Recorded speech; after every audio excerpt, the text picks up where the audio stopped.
The battle for Africa's wealth has erupted, and guess what? This time, Donald Trump is smack in the middle of it. You've seen headlines, you've heard the rumors. But what's going down in Burkina Faso right now? So, the big claim? Trump issued a jaw-dropping ultimatum to Captain Ibrahim Traoré, Burkina Faso's military leader, demanding 90% of the country's oil and gold. Hand it over, or else. Sounds wild, right?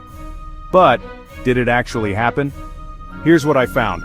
There's solid evidence that Trump ever made that threat. Not a tweet, not a press release, not even a sneaky phone call.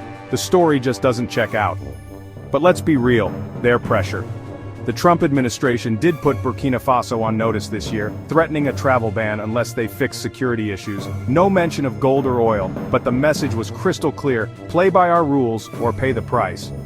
Why all the fuss about Burkina Faso? Easy, this country is loaded. We're talking untapped oil, rivers of gold, and a population ready to defend it. And it's not just the US sniffing around. Russia and China are making moves, signing deals, and cozying up to Africa's new leaders. It's a whole new scramble for the continent's resources. But here's where it gets interesting.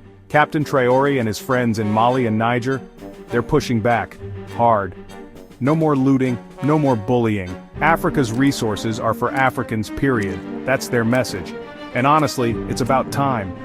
So, is there an explosive Trump ultimatum? Not exactly. But is Africa caught in a power struggle over its gold and oil? Absolutely. If this shocked you, hit like and subscribe for more updates. And if you want to support the channel, tap super thanks or join membership for exclusive stories, early news, and all the drama the mainstream won't show you.